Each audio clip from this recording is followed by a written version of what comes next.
So, good evening, everybody. We're really happy that you could join us for this session from Advancement and Outreach called Hybrid Meetings. What do they mean to us?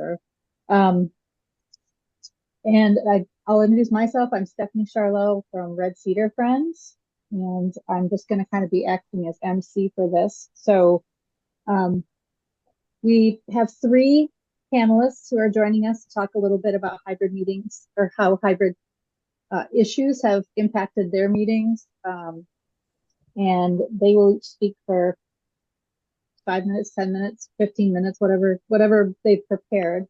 And then we will we'll save questions for them for after.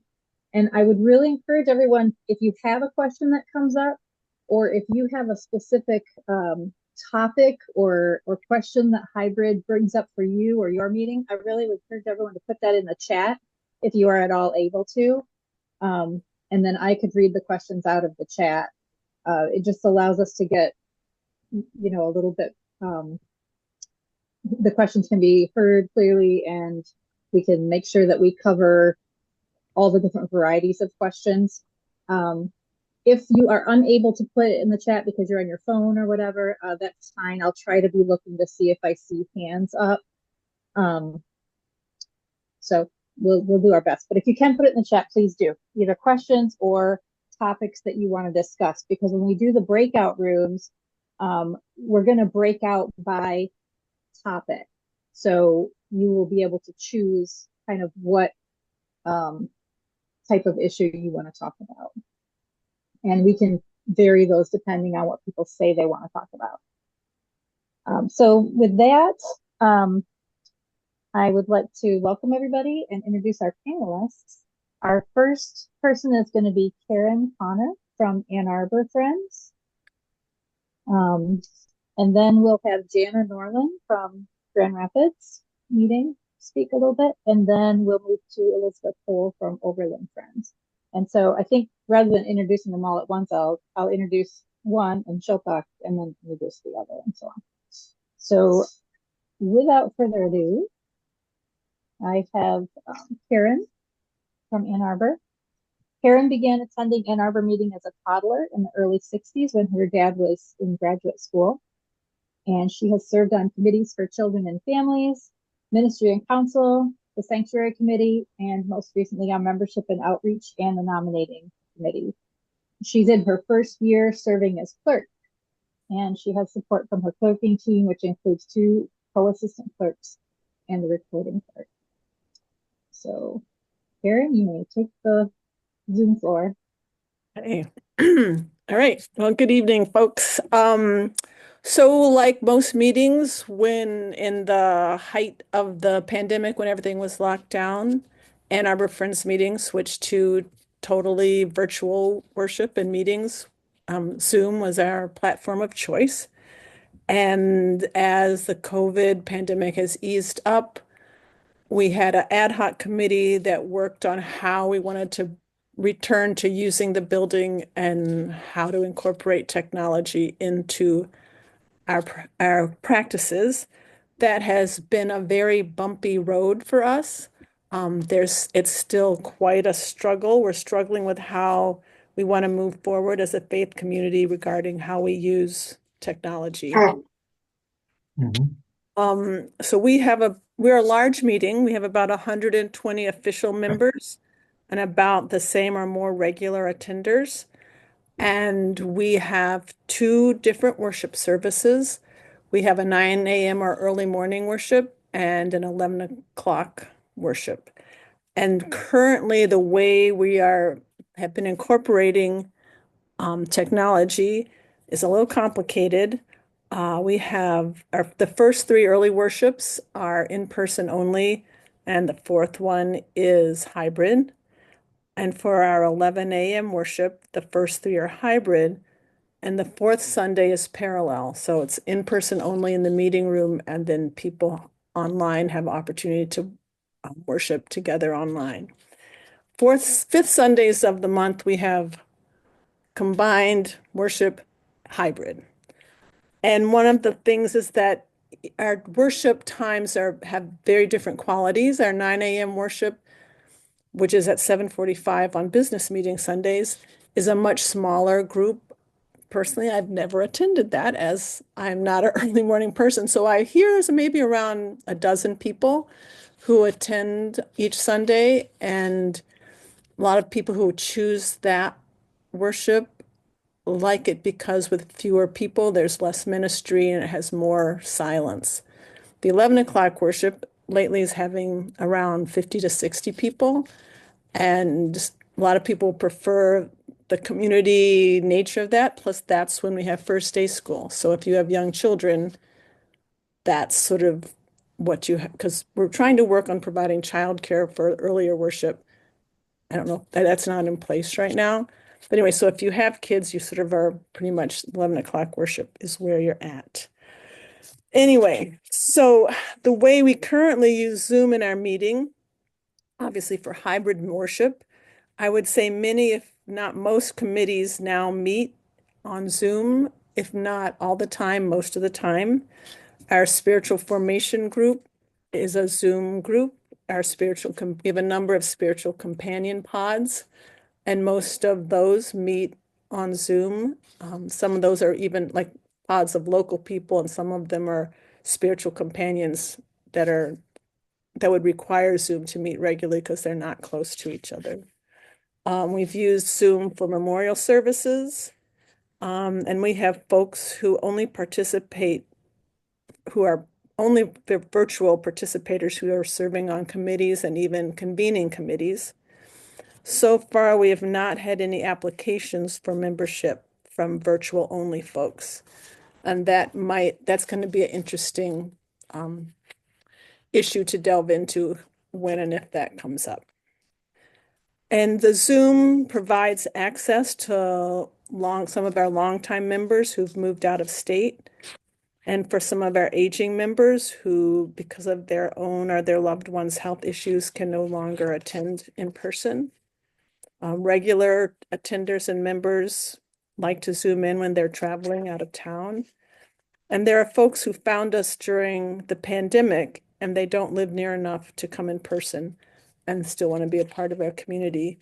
And also for the just convenience and ease due to weather or other constraints. I know for me, if I've had a really busy week and I've hardly been home, it's sort of nice to be able to stay home and worship, but still connect. Okay, so let's talk a little bit about the conflicts that we're having right now in our meeting. And one question is it even possible for us to provide an opportunity for everyone in our meeting to participate in a worship that meets their needs? So we have some people who really value and want to preserve what they see as the sacred quality of in-person worship and have a real longing to go back to the way it used to be. Um, and for some people, just the presence of technology in the meeting room is an impediment to their experience of worship. Some people have some concerns around safety and privacy issues and would prefer not to be broadcasted on the internet. Even if you're not recording a Zoom meeting, there are apps people can have and they can record that. And some people are uncomfortable with that. And also some people want to limit their children's exposure to screens and would prefer them to be able to worship without the presence of screens in their lives. And then there are other people who feel like accessibility and inclusivity is a critical part of being a faith community and see it as a social justice issue to make sure we are including everyone who wants to be a part of our community. So that's where we're at, and we're still trying to work on how to find some unity and find a way for everyone to connect with Quaker Meeting in the way that works for them. And I guess that's what I got. Thank you, Karen. So if what Karen had to say brings up any questions that you have to ask her or topics that you want to talk about, again, please put them in the chat or hold them until after. Um, so we will go on to Jana. Oh, there I can. I just forgot one other Oh, concern. sure, Um, go ahead. the idea that how we arrived to being using technology has never gone through a Quaker process. And Mm. if pre-COVID, someone had brought a proposal to the meeting that, hey, let's start having cameras in the meeting for worship room and have anyone who wants to come in join us for worship, it seems unlikely that we would have come to unity in making that decision. And so some people feel like just because we fell into where we are now out of sort of pragmatics, that isn't necessarily why we should continue. So Thanks. So, Jana and I had a little bit of a miscommunication, so I didn't get an introduction to read for Jana. However, I've talked to her on a few occasions at Lake Yearly Meeting, and so I know that she has a lot of experience in the Quaker world and has done a lot of things. And one of the things that she does is take care of her triplet grandchildren, which is where she is right now. So she's joining us from Arizona, right, right, Jana? So, Atlanta. oh, Atlanta. Okay. Right. Still Right. not Michigan. All right. Right. Well, take it away and share with us what you have to share from Grand Rapids. Okay.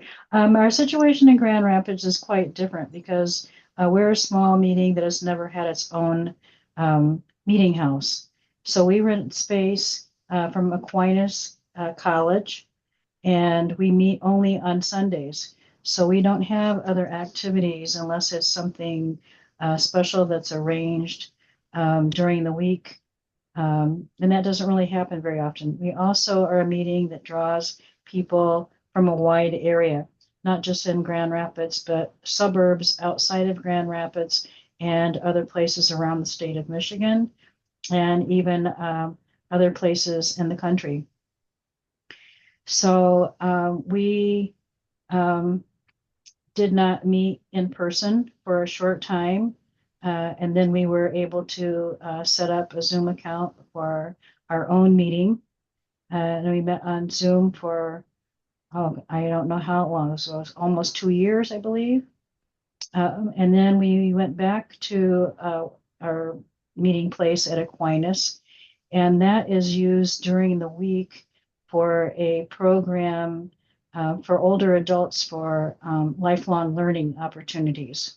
And so they had excellent equipment there for us to be able to have a good sound system and have a big screen and navigate our Zoom sessions with the computers that they had there.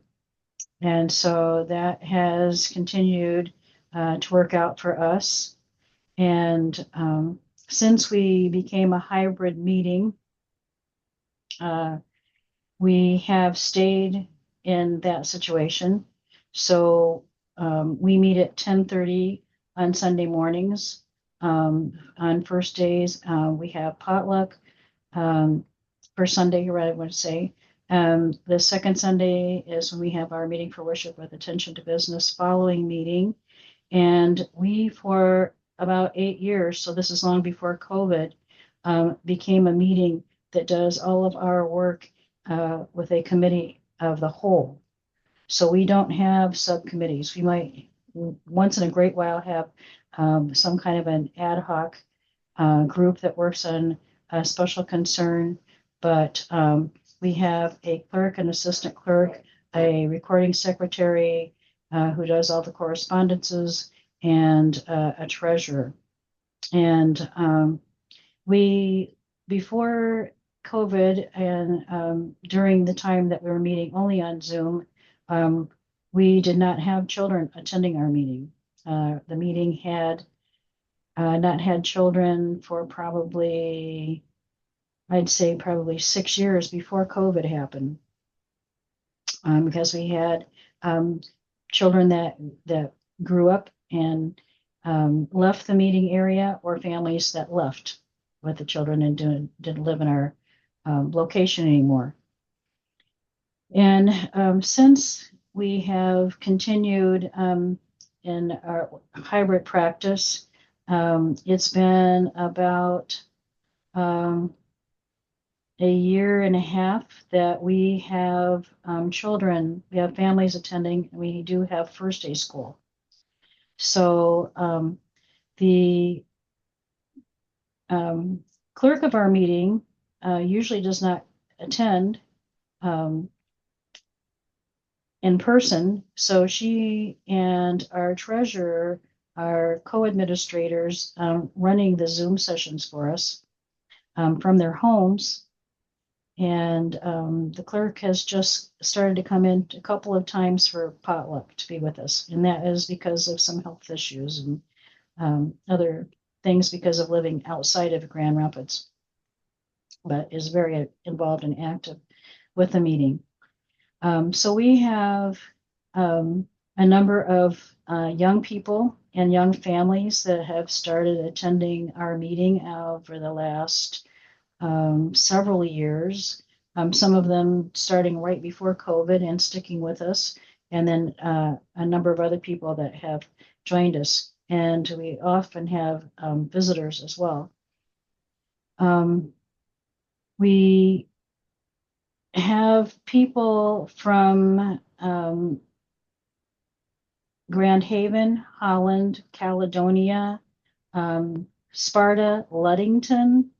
We did have people we had a couple of students from the UP that attended by hybrid online, I want to say, that never actually came to our meeting.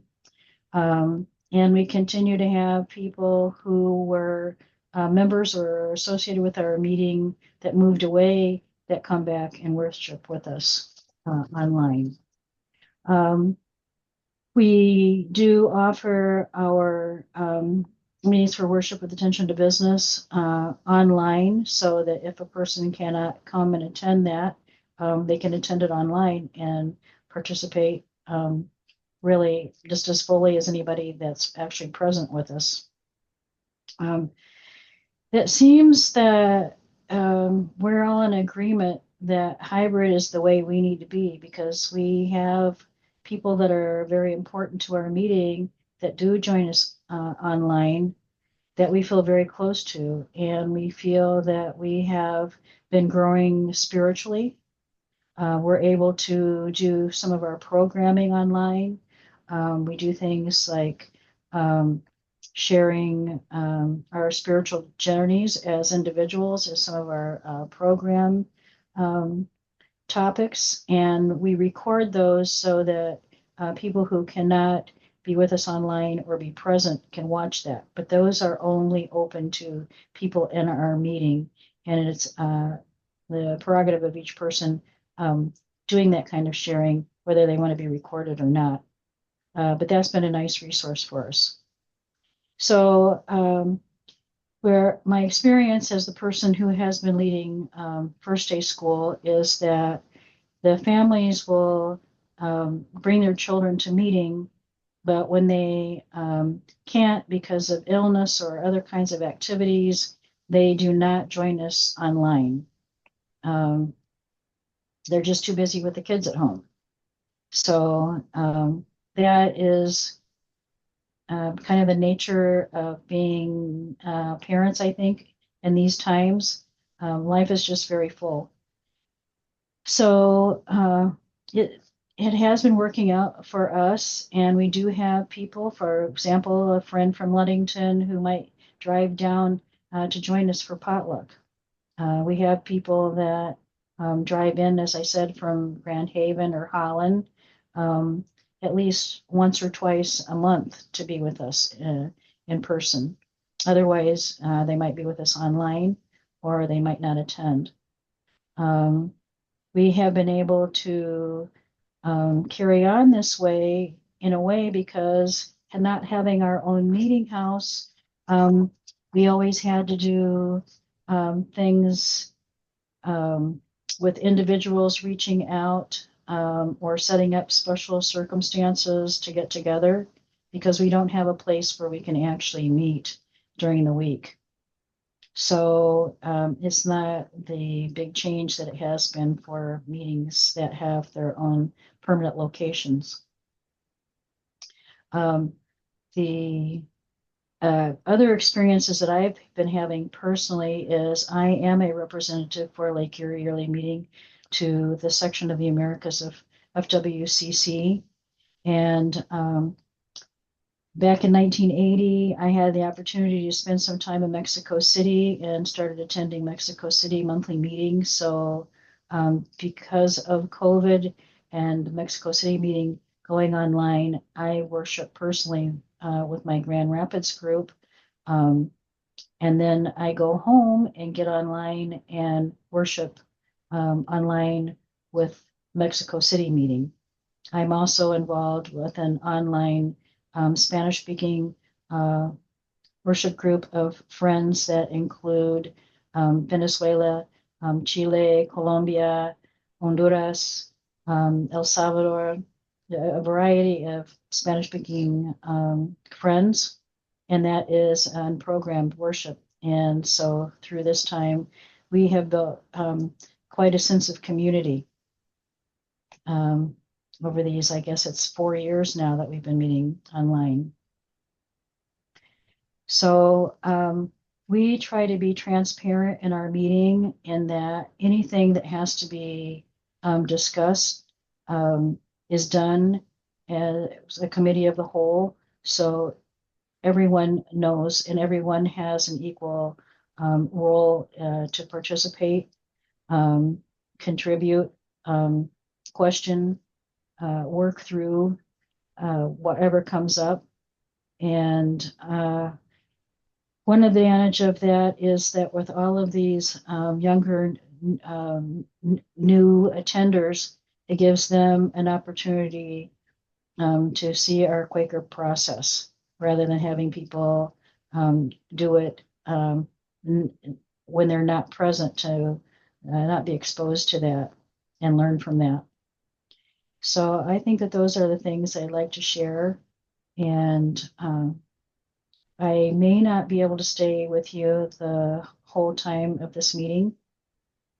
And it's a blessing to be with you for right now. Thank you for the opportunity to share with you tonight.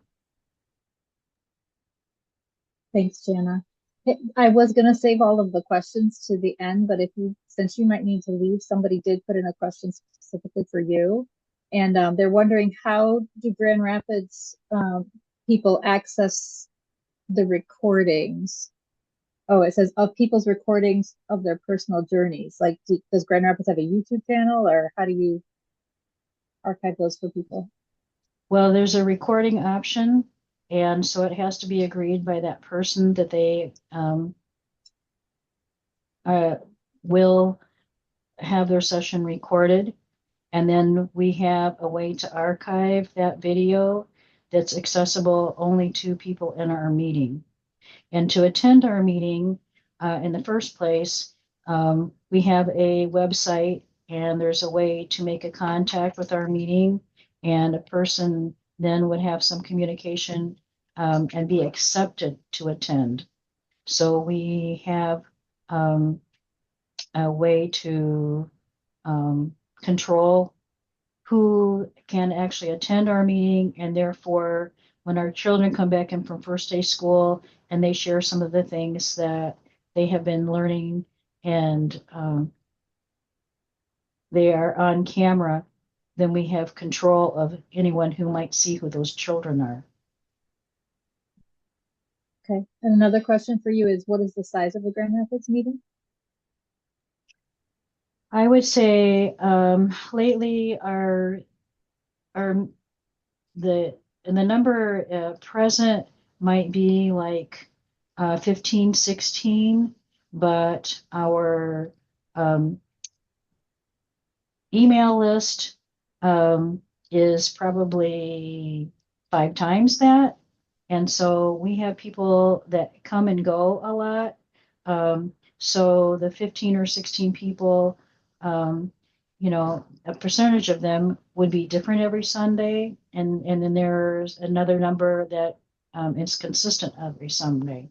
So I would say that the group in total is probably something around like 32 people that attend meeting. And so does that 15 or 16 each week include the people on Zoom, or is that the people that are there Oh, physically? yeah, it might be. And sometimes on Zoom, we might have, I'd say our normal number, our average is probably 6 people on Zoom. It could be more if there's some, special kind of thing. If it's World Quaker Day or something like that, maybe a lot more people show up. But, and those people are not always the same people. We have out of our Zoom group, I'd say there's probably a dozen people. So yeah, maybe, 30 people that might be present coming and going, and, another 10, 12 people that might be on Zoom. So we're a larger group, but a very flexible group. And that works for people. They stay connected with us, even if they're not there every Sunday. And then someone asked about how the children's group has participants that Zoom in, but from what I understood you saying, that children generally don't participate via Zoom. They're either there or they're not. Yeah, the children don't ever do Zoom. Okay. They're either present or they're not. And I have a texting chat group.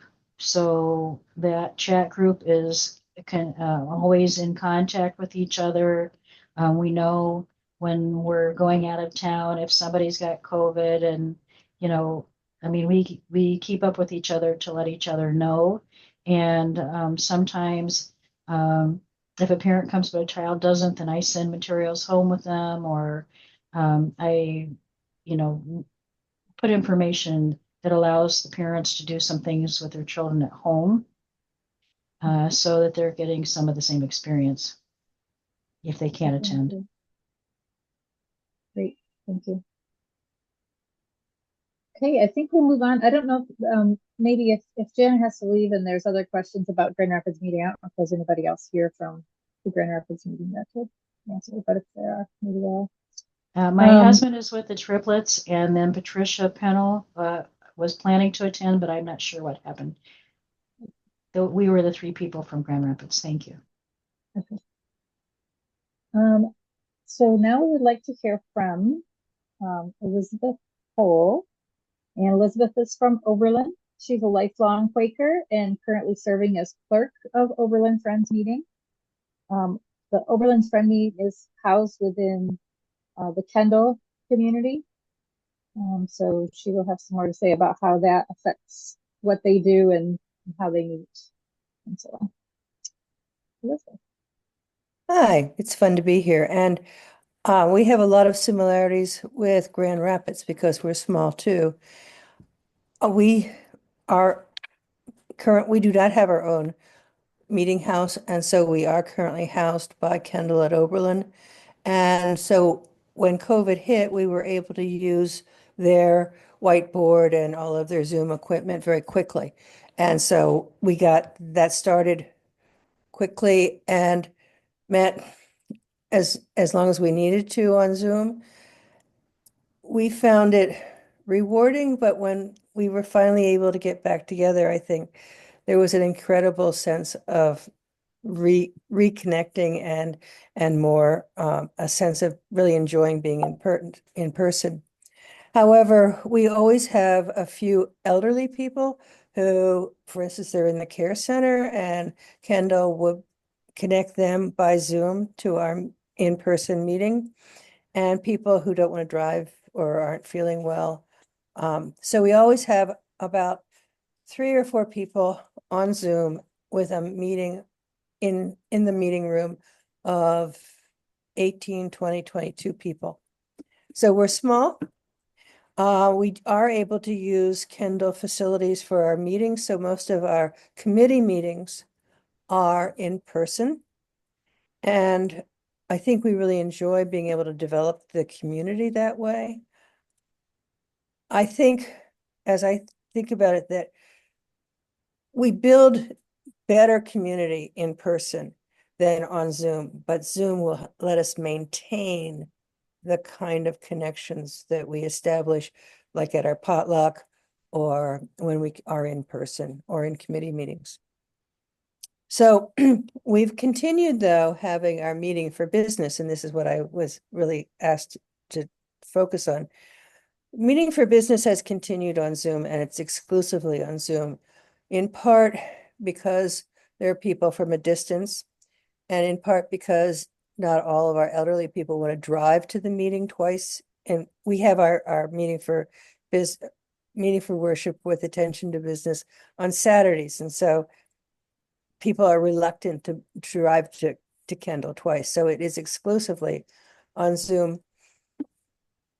And I find that difficult because it's very hard for me to read the sense of the room on Zoom. Not often it's harder for me to know how long to pause and wait for something to emerge from the meeting. If we were in person, I would have a much better sense of the pauses to leave between comments or waiting for an additional comment and further discernment. That would just be a whole lot easier in person, to body language, and that kind of information. We do not have any of the kind of questions that Karen was describing. I think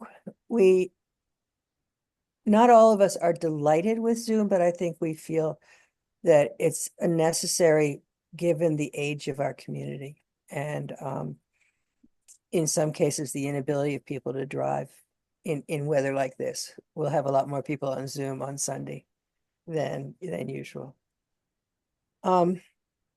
So I don't know whether there's more you'd like me to say. In many ways, we're very similar to Grand Rapids for the regular meeting and the challenges presented. And I'm happy to answer questions.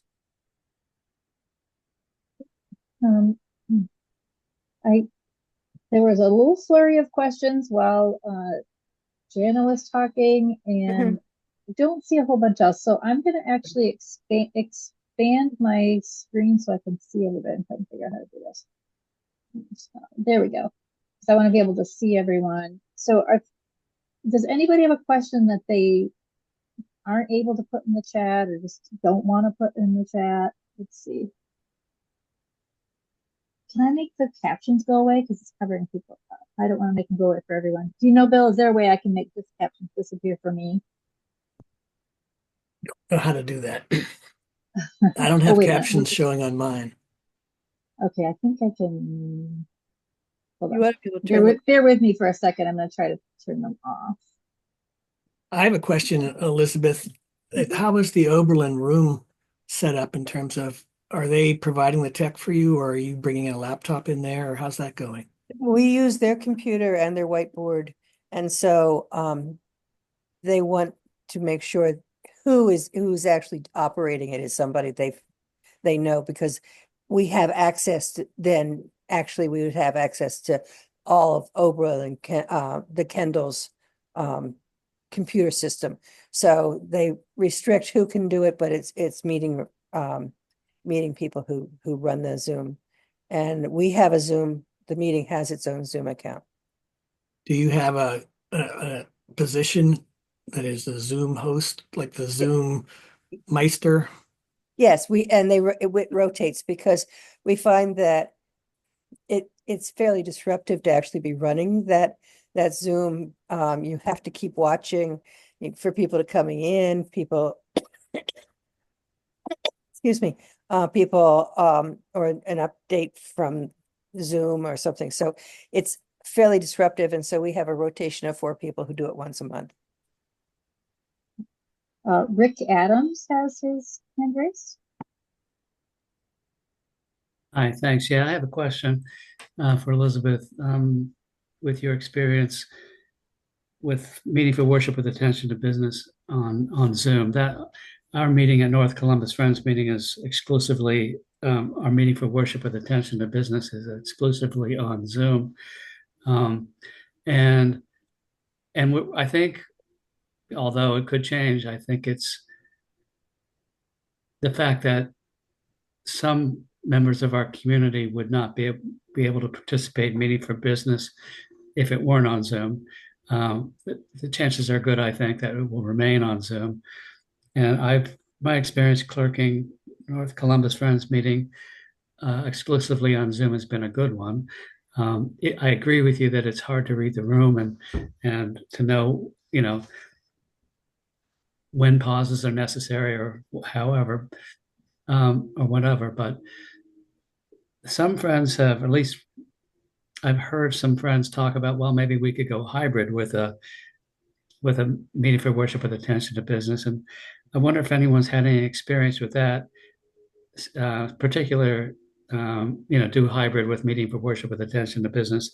It seems that would be even more difficult for a clerk to to try to read the room and the Zoom. Has anyone tried that? So Ann Arbor Friends Meeting does hybrid meeting for worship with attention to business. And I would say like there may be like half dozen people who Zoom in for business meeting while there's 30 or 40 people, oh, maybe 20 or 30 people in the room. So I would say definitely we're trying to make more of an effort to have the energy of and bring the energy of the people on Zoom and have their presence be more part of business meeting, because sometimes we can when I'm clerking the meeting it's harder to remember to incorporate them and make space for them in the same kind of way. But I mean, we've been doing hybrid since we started going back to in present. And I don't know how other people from Ann Arbor Friends Meeting feel about hybrid business. I think I'm going to suggest that issues regarding hybrid or fully remote business meeting be one of our breakout rooms, because I think there'll probably be a number of people that want to talk about that. Does anybody else have either specific questions or ideas for breakout topics? Let's see, Joe, I see your hand up. Go ahead. You're muted, Joe. Of Karen, at your 11 o'clock meetings, did you say they're virtual or hybrid at Ann Arbor? So the first 3 of the month are hybrid. Okay. And the fourth one is what we call parallel. So there's an in-person only worship, and people who are virtual are only virtual. Okay, I got that. Thank you.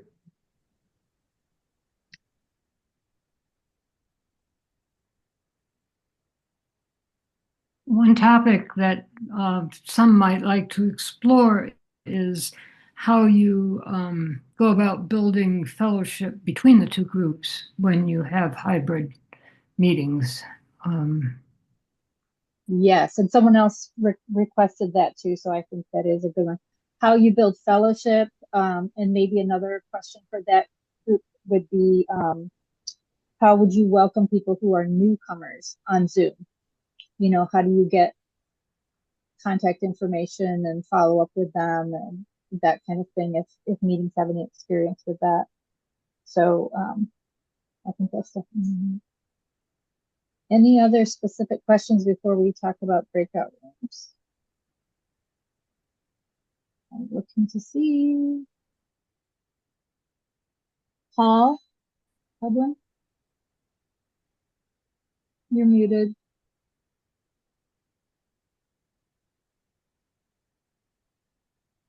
We can't hear you, Paul. Please turn off your mute. Turn on your microphone. My question is to Rick. Since the business meeting is on Zoom, is that a Sunday worship group or is that separate on a separate day? It's 2 hours after a meeting for worship ends. It's like 2 o'clock in the afternoon on Sunday, the same day that we have worship, obviously. Okay. Yeah. Thank you. Yeah, thank you. Okay, so if we don't have any other specific questions, let's move to breakout groups. So there's 26 people here, so maybe approximately 5 breakout groups. And Bill, how will it work if we make 5 breakout rooms and let's say there's one breakout room where there's only like 2 people? Can they leave the breakout room and go back to another one? How does that work? Yes, they could choose to go to a different room. Okay. Okay. I was just curious. So I don't have all of the rooms created yet. I think 5 is a good number. Hybrid meeting for business is one topic I heard. Yes. Welcoming newcomers on Zoom. Yeah, slash social interaction, like integrating Zoom and in person. And then I think we could have a breakout room about the specific technology. I would assume some people might want to talk about that, like Tech setup for worship. How you set up, yeah. Like there was one you had in your notes screens about spirit and the remote experience, sort of like yes. Can you? Do remote participants have to settle for less, or or what does spirit have to do with it? That's kind of what I said. So yeah, something a little bit and the people in the room can take that in whatever direction they want. But if you're interested in talking about kind of the spiritual and worship experience online versus in person or as hybrid, that I think that would be a fruitful topic. I'm working on these while you talk a little bit. Okay. Another one that I think came up with Karen's talking about Ann Arbor is, and maybe Karen, you can help with this one a little bit, but I think there's questions of identity. Like, what does it mean to be a monthly meeting? And it sounds like maybe a place like Grand Rapids has really navigated this without any speed bumps, but other places are having trouble. Is it defined by our location, and how does it impact pastoral care, for example, if you've got someone with needs who doesn't live nearby? So I think I don't know how to word that in like meeting identity in the new hybrid world. Okay, sounds good. Sounds good. All right, so that gives us 5. Okay. So if I say open all rooms, then you should be able to find a join room button. I think it's going to be on the bar along the bottom or in the ellipsis. We're going to have to open it and see if you can find it. One question I have is, do we want to spread the presenters across these groups, or we want them to choose as well? Just let everybody choose? Yeah, I think just let everybody choose. Okay. If I go to the little more circle, I see where it says breakout rooms. Here we go, just a moment. Okay. Oh. Now, I have it for 15 minutes till it'll close the rooms. So can people find it to choose now? I'll let you select your own room. I don't see it. No. Oh, if you scroll all the way down, if it says rooms, you'll see all the people, and then scroll all the way down and you'll see the rooms. And you can click join. No, I don't see it. There's nothing on my screen. You gotta take your cursor down. I did. Go to on mine. It's a little circle with dots in it that says more. Yeah, and then go to break. There's join breakout room. Okay. I see some people are finding them. I'm going to stop the recording now, or pause it anyway. I don't see it. Within the yearly meeting with some of these issues. I think it'd be great to talk about this further. I was interested to hear the practices of the 3 monthly meetings that presented earlier. I just would like to recommend to other friends the Emily Provence article that was also linked in the original invitation. It's a really well put together, well thought out. It's not taking sides. It's suggesting a lot of different parts of it that we can benefit from looking at. Yeah, thank you, Lynn. I meant to mention that and I've forgotten. Naomi? Yeah, I think this is a really I'm kind of sad that we're closing it up now, because I think we've just grazed the surface of this question, and there are a lot more things that we have in Ann Arbor meeting have had to deal with in terms of the pros and cons and how we reconcile everybody's needs.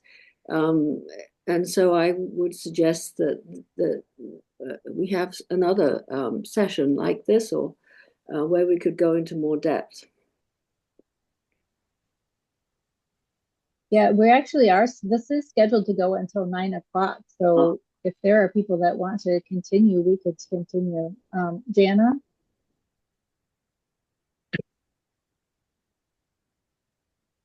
Oh, you're muted, Jana.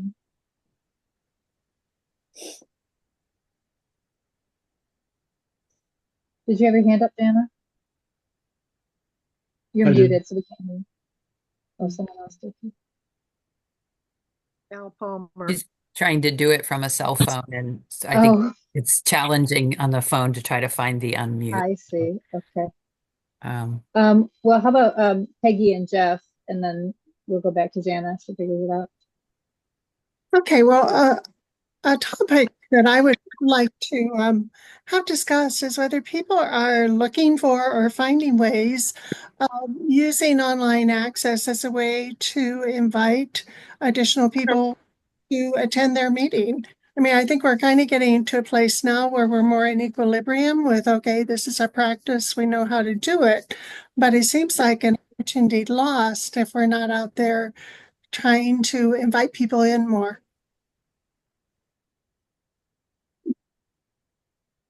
Al? Yeah, thank you. I think that for us at least, it's made us take a step back and try to define what we mean by community. What is a community? Who's included in a community? How do you bring people from away into your community? And the other thing that strikes me is I think this has implications for the long-term health of the Quaker faith. If we don't master this, we've got young people coming on who only know this way of interacting. And if we want to appeal to them or try to include them in our meetings, we're going to have some kind of hybrid or some kind of electronic way to reach them, or we're going to lose them. Thank you. I just want to circle back to Jana. Looks like she figured out the sound. Go Sorry ahead. about that. Now I'm going to lose my train of thought. I guess it's that I am planning to attend the section of the Americas FWCC meeting in Arizona in March, and that is going to be hybrid. But also coming up in a couple of weeks is Friends General Conference, which is going to be solely online. And I am doing a lot of work, especially with Latin American friends. I also am involved with the Quaker Religious Education Collaborative, and we've put on a couple of bilingual conferences. My daughter's on the board of that, and I've been involved in giving presentations in Spanish and or in English or bilingually. And, this is my world. I attend 2 meetings, Grand Rapids and Mexico City meeting. And so I'm wondering if there are some people within Lake Erie that are going to attend FGC virtually, and talking about doing things like FWCC hybridly to include more people, etc. Maybe talking about not only our monthly meetings, our quarterly and yearly meeting, but the wider Quaker world also. How are we doing with this? And I agree with the point that was just made about if we're going to involve young people, they need that connection to be present to each other, but they also live in a virtual world. Thank you. Bill? I stayed in the main room in case we had late visitors, so I missed the conversations that happened. And I'm curious about the deepening of like the spiritual experience for people who are remote, and if there were any insights that came through. But I also had some thoughts related to this question about bringing new people in. During the COVID time, Birmingham Friends meeting, we were on Zoom, and I started a practice called the Quaker 5 Minutes.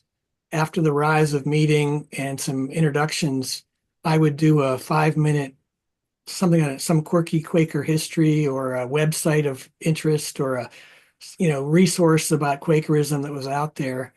And the feeling was that it was if somebody was new to Quakerism and they were sitting by themselves in their house looking at the screen, there wasn't as much food there as there might be.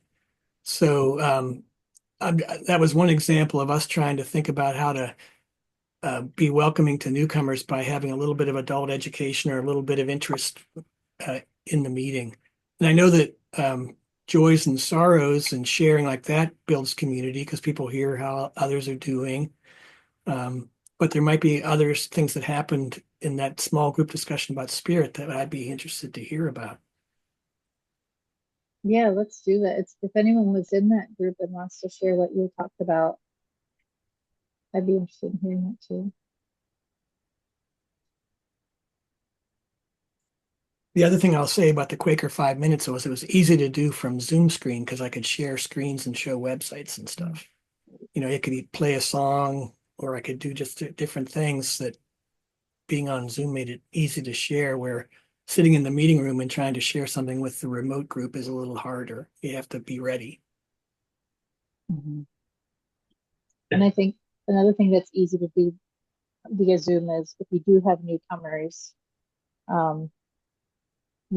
encouraging them to put their email address or something like that either in the chat or just share it maybe privately with the host or a phone number so that people can get back to them. This is in response to what Bill was talking about. Last week during Meeting for Worship, I was prompted to speak two different completely unrelated messages. And if I were at a computer, I put message number one in window number one and message number two in window number two and deliver them 8 to 10 hours apart. But I didn't have that choice because I was sitting physically in the meeting room. So I gave the more weighty message during worship, and the second meeting message about singing at the Mennonite church, I spoke during announcements. It's never happened before. One of the things that was interesting at Ann Arbor meeting is the quality of fellowship for the Zoomers. Like we noticed during COVID when we were all shut down, and then also now that some people have fellowship in person and some people have fellowship in Zoom, actually the quality of fellowship on Zoom sometimes feels richer and more satisfying because you're not having to do like your little mingling skills of starting a conversation, leaving a conversation, and people are just like you have a captive audience of a few people on the screen. And I think that's the way I got to know some people due to our meeting more effectively because of having Zoom fellowship with them than I would have in person.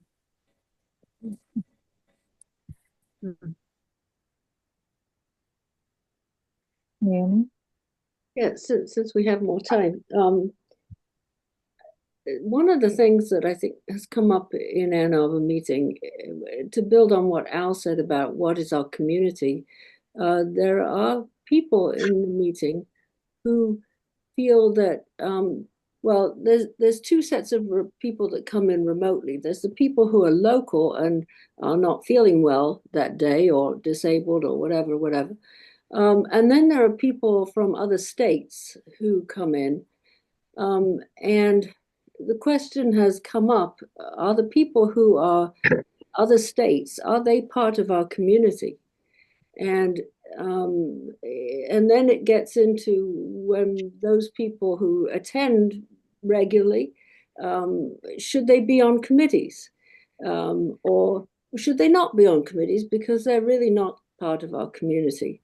And so there's this that's come up because we're a large meeting, and I think most of the other people here are smaller meetings, so I think, you know, that may not come up so much in small meetings, but anyway, that's one of the things that's, and the other thing I just wanted to mention, we've had an idea that we haven't pursued yet of somebody suggested roomies and zoomies for how to make the connection between people who are remote and people who are online, and how we would do this. And maybe we'll get that together this next year.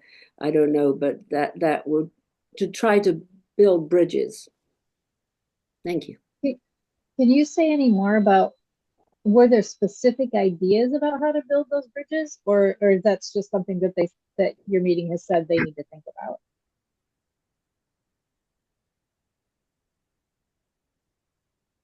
Open that to other people in Ann Arbor meeting. We already Or other have, places too. yeah, we already have something that is called Small World, that one of our younger members set up, where you can sign up to be part of it, and you sign up on the computer, and it's paired with somebody else in the meeting randomly through this computer program, and your assignment is, and you choose to sign up, not everybody does it. Your assignment is to spend an hour with that person. You can go to a coffee shop, you can take a walk, you can do whatever. And or now you can just meet on Zoom if you prefer to do that. And I would assume that the roomies and zoomies, I hadn't heard that term, Naomi, that's would be a similar kind of thing, where you know that it's going to be on Zoom when you sign up for it. And you're in two categories rather than just anybody around the meeting. Well, I think it was more the idea that after worship, that whereas the Zoom people are having fellowship, that, and you know, fellowship is happening separately, that is there a way of connecting those fellowships? Because we have committees where people are interacting Zoom and not Zoom, getting to know each other on committees, and in other, like worship sharing and other things that we do hybrid. But I think specifically that fellowship piece, that is where, like, the after worship fellowship is not, there's not really an effective way of doing that. At this point, we haven't found it. Yeah, Red Cedar's struggling with that too, I think. This is changing back to something that was said about the future of Quakerism and attracting young people to our meetings. I think it's interesting that Ann Arbor has had a wealth of younger friends showing up in the last few years, really since COVID, and they are coming in person. And they often don't choose to attend on Zoom if they can't come in person. Right. We're almost And done. in fact, a couple of them who have moved away and really miss Ann Arbor meeting don't come on Zoom.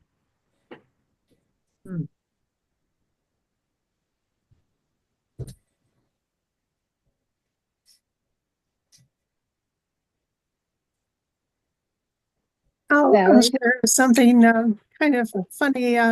Last November, I think I had a throat one Sunday. I couldn't attend, but there was going to be a party to celebrate our meeting worker who was retiring after many years, and so I asked if I could somehow online be included in the party, and apparently no one else who was on Zoom that day wanted to be included, and so a friend very kindly had me on her laptop and just took her laptop down, set it on a table, and I was there with everyone else for the party, which was great.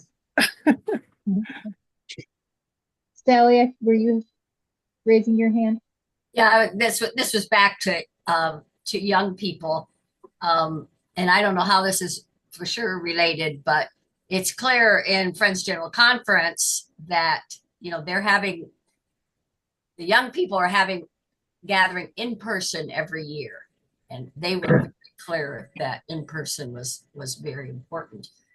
So there will be an in-person gathering in July in our neck of the woods near Detroit for families and young adults. And I know my son has asked if John and I want to go as grandparents, as part of their family. I don't know if we're going to do it or not, but the point is that I think, yeah, young people do I mean, they understand the online world maybe better than some of the ones do, but they also have lots of needs for interpersonal. Well, especially if by young people you mean kids. Like, I mean, young people like young adults is maybe a little different. But if you mean like it was the children young and teenagers. It was the young adults who were saying It was the young adults. Oh, okay. Yeah, because I know when LEYM tried to do some things remotely with the kids, my kids were kind of like, eh. You know, they missed their friends, but they also weren't necessarily that interested in hanging out online. So anyway, sorry, I've interrupted you. Elizabeth? At Oberlin, the meeting, Oberlin Friends meeting is the grown-up one, but at Oberlin College, there's a wonderful, you might enjoy this. There's a wonderful group of 15 students that get together once a week, do potlucks with each other, and they really do it all in person. And it's a very important support group for them. And it's very encouraging because the way they advertise themselves to other students is it's a student group for students, and they're running that meeting. They're breaking the meeting. They're doing their own planning of different events. And I'm thinking, oh, they're in 40 years, 50 years, they're going to be running LEYM, and it's kind of exciting we're invited once a semester to come and meet with them, and they can come join us anytime. But what's lovely is that that's happening and it's in person. Yeah. Thomas?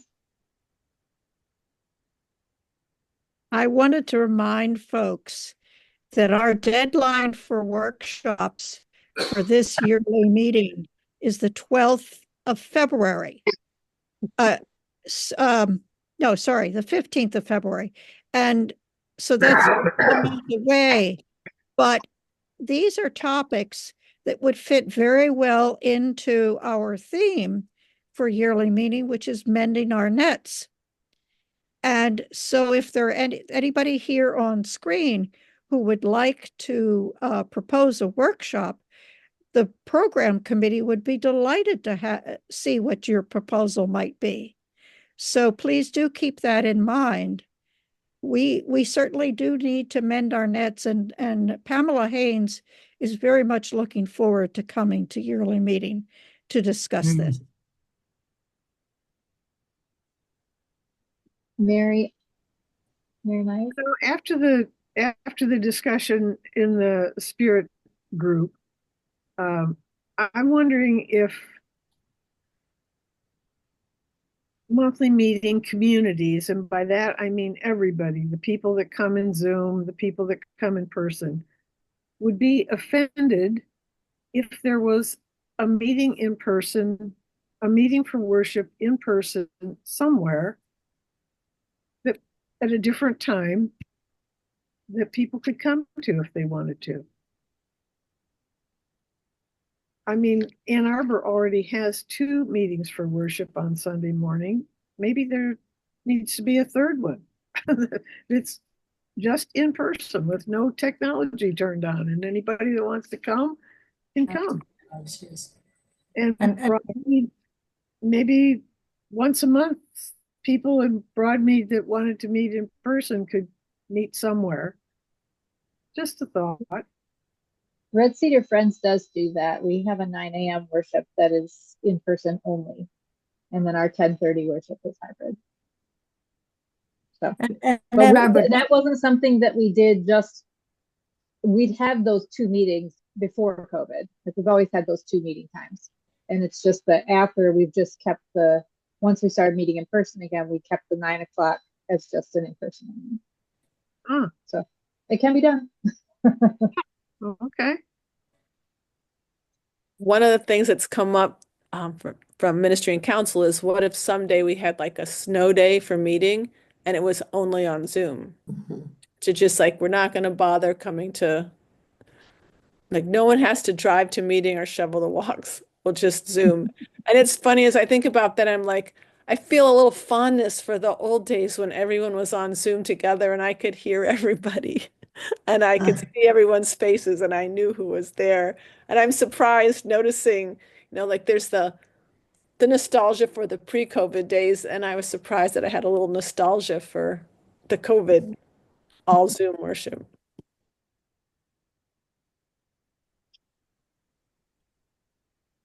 Bill? We meet in the Royal Oak Chamber of Commerce has a really nice meeting room with a fancy large screen with this, the mic all set up, and it's really a good tech.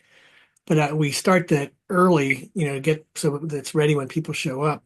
But I've noticed that the mic is really good, and there's these little sort of gossipy side conversations before meeting starts.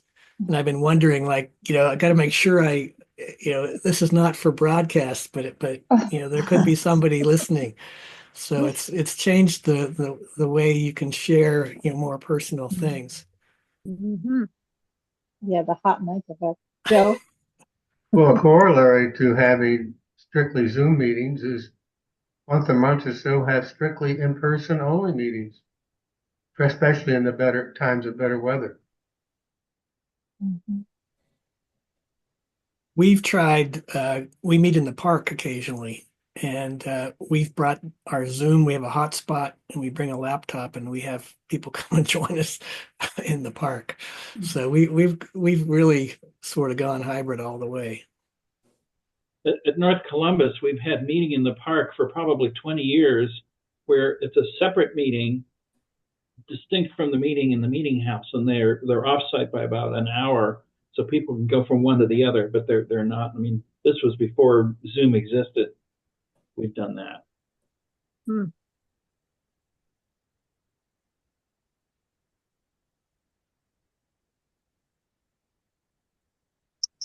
Well, we're coming up on 9 o'clock, so folks are ready to wrap it up. Any final comments or thoughts anyone wants to share? What's next, Stephanie, for the advancement and outreach? I don't know if we help me out, advancement outreach folks. Do we? I don't think we have anything scheduled. We've talked about some stuff, but In fact, we talked about if anybody tonight has, in the last 2 minutes, a quick idea of something they want to hear from us, we'll consider it. Yeah, we would take suggestions. One of the things we talked about was children and families, but we haven't fleshed it out at all, and there may be others.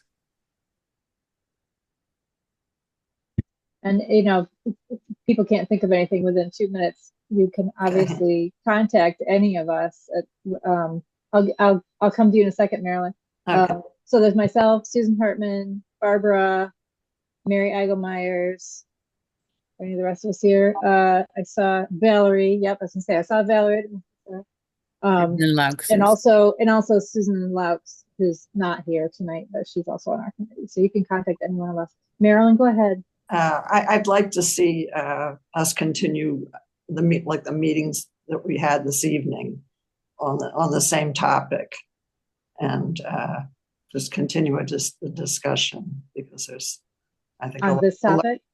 Yes, on this topic we've been dealing with this evening, because I think there's a lot we can learn from each other. I think the same breakout rooms. The same breakout rooms, those topics? Yeah, or anything related to this general topic of hybrid meetings. Okay. Karen? Might be interesting to know how different meetings, or if different meetings are doing anything in particular to reach out to the wider community, either in person or electronically, like how people are recruiting or expressing or making their presence known in their communities. I think adult religious education and what people are doing, and even specifically how we integrate and inform newer attenders about Quaker practice. Yeah.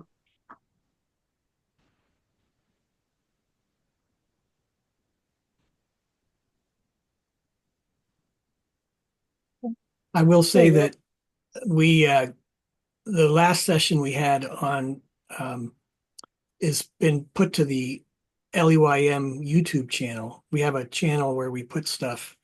So this will also end up there.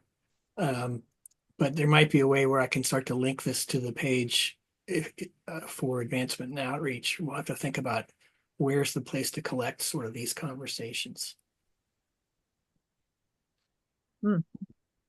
Well, thank you for all the ideas and for the interest. And I hope, I guess I should have said we would come back together after the breakouts. I think a few people left, and hopefully they left because they had other stuff to do and not because they got missed cut out off. on this last half an hour of conversation, which has been really good.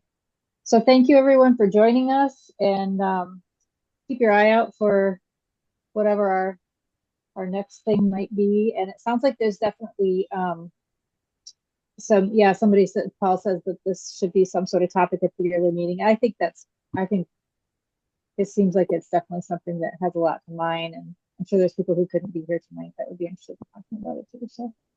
And next week we have clerks chat for clerks in the room. Okay. Thank you, friends. I was